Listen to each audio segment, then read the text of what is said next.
Welcome back, friends! Today I have a doozy for you, my Nintendo 3DS collection. A lot of what I have isn't really rare or impressive, but just really weird. And I say weird not as a synonym for special, but more to act as a disclaimer that I don't have a lot of the games that most collectors go after, or that even most people enjoyed on the system, because I'm just not really that smart about collecting. What I do have is kind of a random hodgepodge of junk, and a lot of stories about how this strange mishmash all came together. Today's collection is partially mine and partially Chaz's, since this was the era of gaming where we first met and started playing together. So what I'll be showing you today is what we have in our collection collectively, I'll also throw in my Wii U stuff for good measure, since my library for that system is so small it really couldn't be its own video. Warning, I do get a little sassy in this one and share some harsh opinions, so if you're a big Nintendo fan and you're not trying to hear that today, you may want to proceed with caution. But you know what I don't have harsh opinions about? Black-owned businesses, and today the business we're featuring is Slay Every Time. This is a beauty business that makes gender-neutral, all-natural soaps and body scrubs. To try it out for myself, I ordered this soap from their store made with oatmeal, and it's really nice on my sensitive skin. Don't worry, they do come in sizes bigger than this, I just ordered the smallest size to try the product out. It's like one of those oatmeal masks, but without the mess. As usual, this is not sponsored, I'm not getting paid to say this, and actually the product featured here is one that I purchased myself with my own money.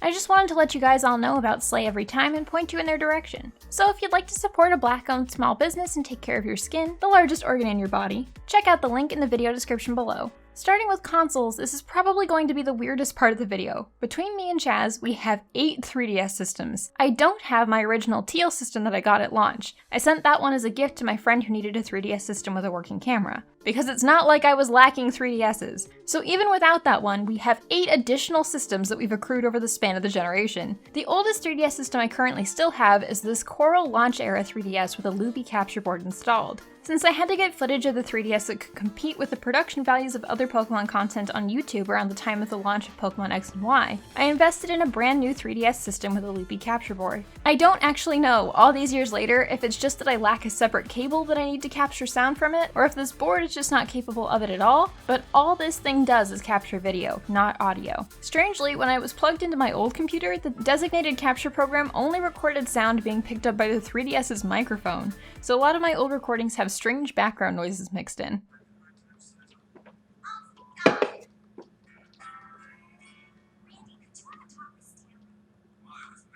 Thankfully, I really infrequently need to capture audio from games in the format of the videos that I make. It's just a weird little quirk of this board, or my ineptitude, I guess. Chaz's oldest surviving 3DS system was his Fire Emblem Special Edition that has definitely seen better days. It currently doesn't have a battery because he originally had a Nyko power pack installed on it, but those things are made of a type of rubber that deteriorates over time and gets insanely sticky. And since he doesn't use the system anymore, we opted to just amputate it and throw it out. I put my Coral Capture 3DS backplate on it to keep the dust out of the inside of the system, so I'm really sorry to people who can't stand to see special edition consoles in this kind of shape. At least it was really well loved. We actually have kind of an insane number of special editions. I hunted down this Pikachu 3DS XL because when it first released, I couldn't afford another 3DS system.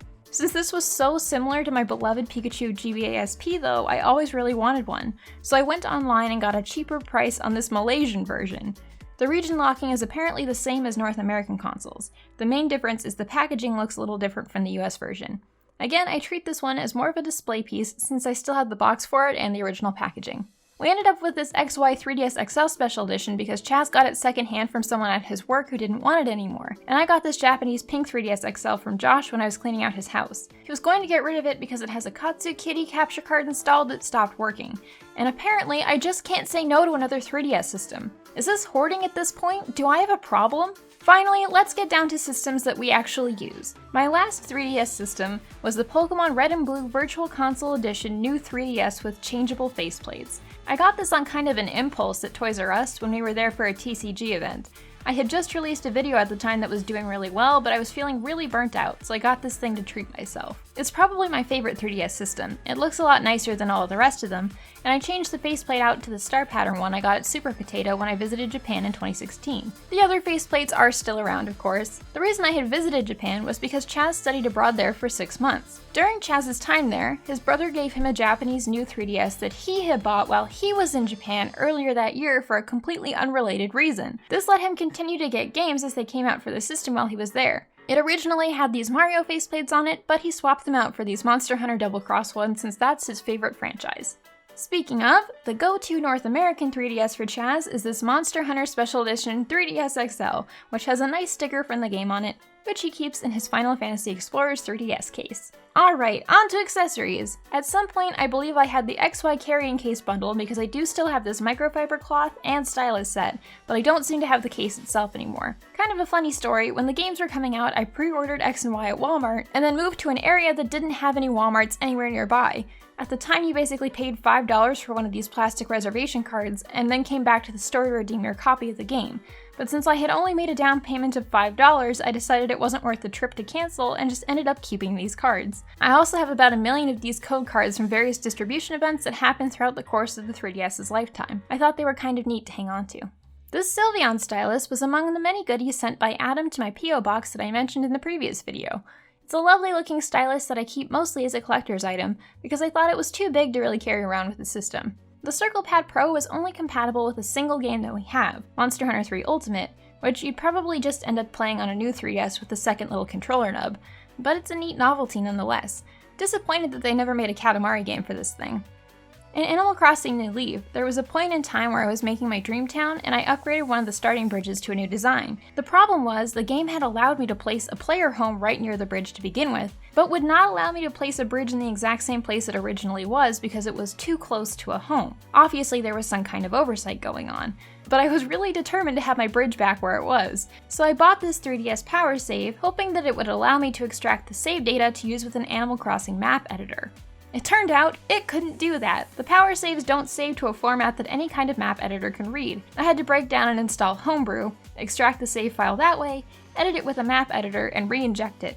And this was back when Homebrew was a lot harder to get. All to get a bridge back where it was totally legal to exist by the game's own standards a few days prior. Look, you can call this cheating if you want, I don't care, but at the end of the day, I just wanted my dang bridge where it had been before. Alright, it's time to talk about my favorite subject, Amiibos. Just kidding, this is easily one of my least favorite gimmicks that Nintendo has ever come up with. The 3DS came out just as I reached adulthood, and the last thing that I wanted to do was buy a bunch of dinky plastic toys that were too small to look good in a display and too functionless to matter to most games. If the figures were a bit bigger or higher quality, they'd at least have a nicer purpose as a collector's item, but at the size that they are in the cheap plastic, they're just cluttery looking no matter where you put them. I know I'm not going to make any friends with this statement, but it's just my taste and where I'm at in my life. I just don't get excited over figures this size. They're just not fun to use for their functions in-game either. I never think, oh good, I get to use an Amiibo. I thought it was pretty wasteful, that in the few games I did own that had an actual purpose for Amiibos in the game, for something like new furniture items and wallpapers in Animal Crossing, I had to order a piece of plastic, that plastic had to be produced, packaged, and then shipped to a warehouse, and then shipped to me at my home, all so that I could throw the packaging in the garbage and get some DLC content. DLC, in most cases on normal systems, is usually just downloadable stuff that you might still have to pay for, but at least I'm not buying a figure of a character I don't like and creating a ton of pollution and waste in the process. Amiibos just solve a problem that didn't exist to begin with. I wish it all could have been just normal DLC and not this wasteful contrivance. Yeah, I know a lot of these characters don't have a lot of affordable figures to pick from to begin with, or maybe not at all, but personally I'd rather save up for a single high quality figure of a character I really truly love in a size I can actually display, than buy a bunch of cheap figures for characters I only kind of care about. Yeah, no one asked. And I get that this is ironic for a collector to complain about collectibles,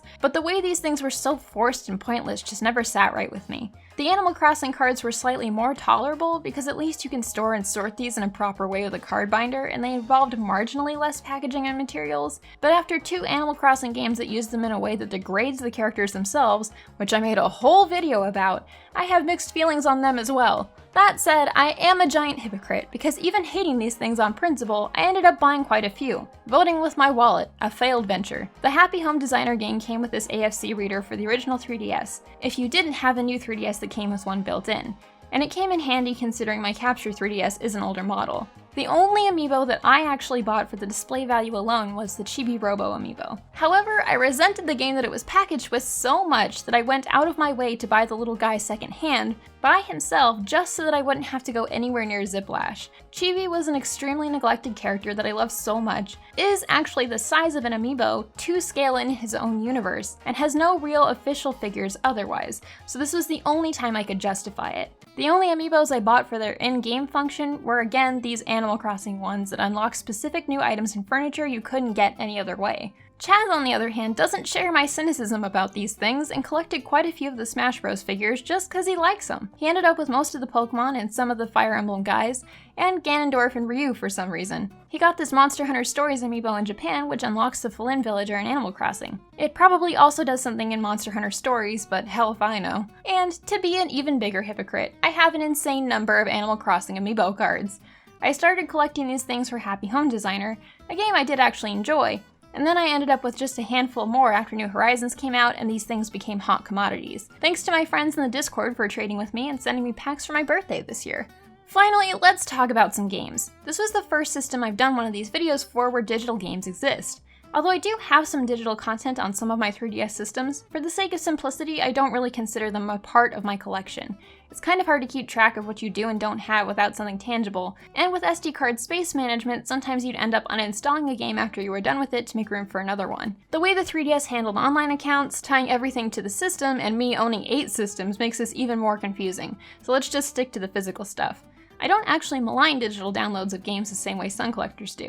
I think it saves on space and waste and is all around a good idea. I do get most of my games digitally these days, but I'm not much of a modern collector anyway. So to each their own. For the purposes of this video, I'll just be counting what I have in front of me. So starting once again with Pokemon, we have Pokemon X, Omega Ruby, Alpha Sapphire, Sun, Moon, and Ultra Sun. Since Chaz had a Japanese system and was in Japan at the time it came out, he got Pokemon Sun in Japanese. For spin-offs, there's Pokemon Super Mystery Dungeon, Detective Pikachu, and Rumble Blast. They really ramped down the spin-offs in the 3DS era, opting to move more of them to mobile instead, which honestly works for me for the most part.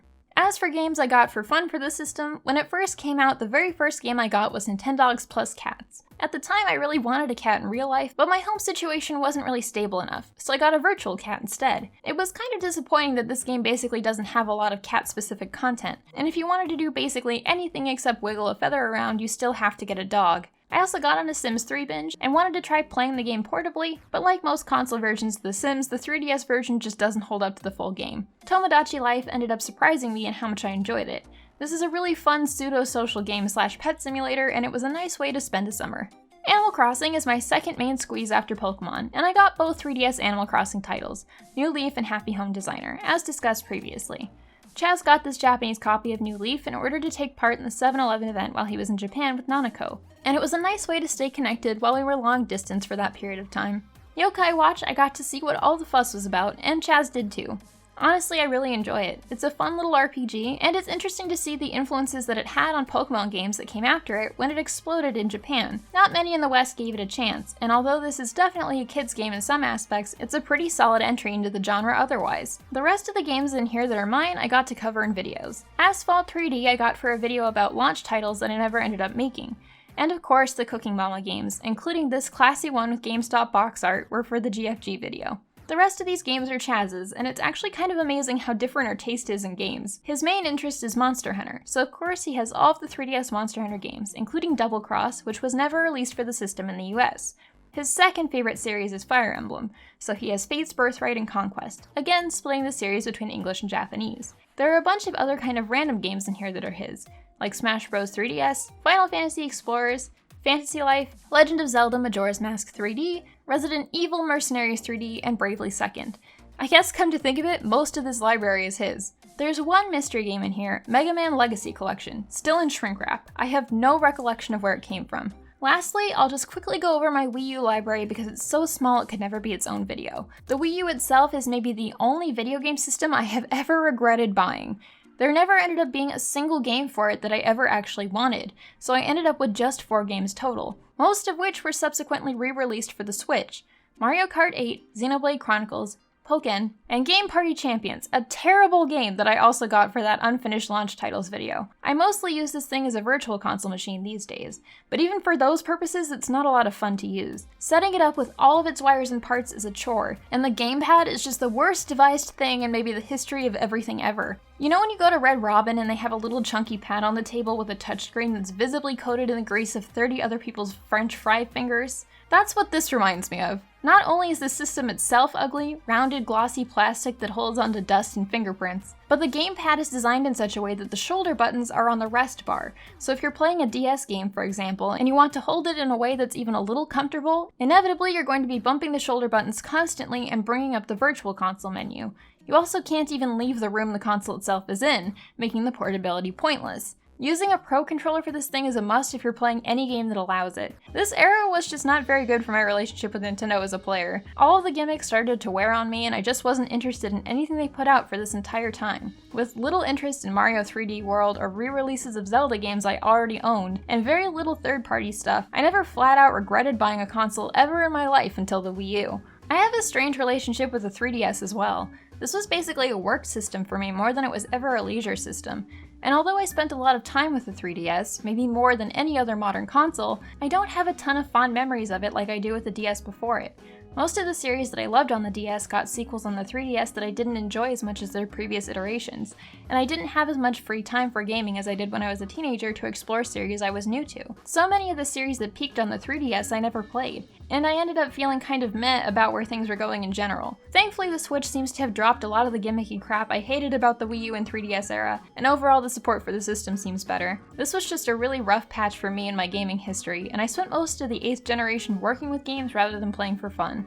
When I did play for fun, I tended to prefer the PlayStation 4 or the PC. The role of games in general just changed in my life a lot at this point. Things were going better for me, so I didn't actually need to play games the same way I used to get through hard times. So maybe that could also account for my general detachment from this era.